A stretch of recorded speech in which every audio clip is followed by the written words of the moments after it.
आपलं कृषी पर्यटन केंद्र जास्तीत जास्त शहरी ग्राहकांपर्यंत पोहोचवण्यासाठी इंटरनेट आणि पब्लिसिटीच्या साधनांचा कसा वापर करावा याविषयीची माहिती सारंग भिडे यांनी दिली आहे. फेसबुक पेज असं एक अजून पेज आहे.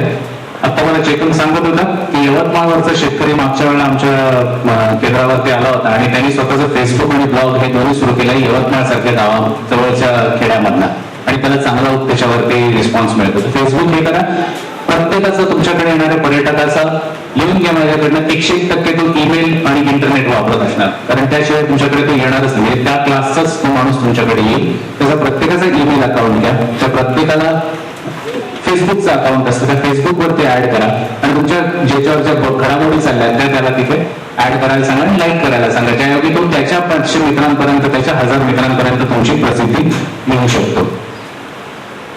या झालं तंत्रज्ञान झालं, जाहिरात झालं, डायरेक्ट सेल्स झालं. आता याच्याशिवाय छोट्या छोट्या याच्यासाठी आपल्याला काय करता येईल तर इतर मार्गाने विक्री जी आहे, तर मी जे सांगितलं की पहिला पाहुणा किंवा पहिला ग्राहक म्हणून आता पाहुणा म्हटल्यावर बऱ्याच गोष्टी आपण काय करायला लागतो.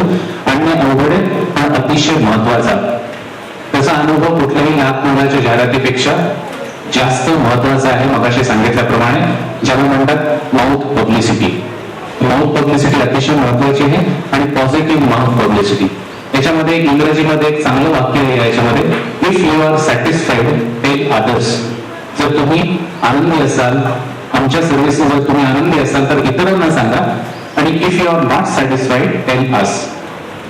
तुम्ही आनंदी नाही आहात, तुम्ही आमच्या सर्व्हिसने दुःखी आहात, आम्हाला सांगा काय त्रुटी आहे आणि फेस करा या त्रुटी.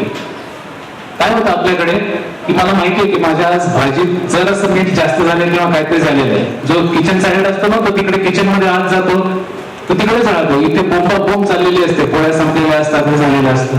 फेस करा त्या गोष्टीला, मोठेपणे समोर जा.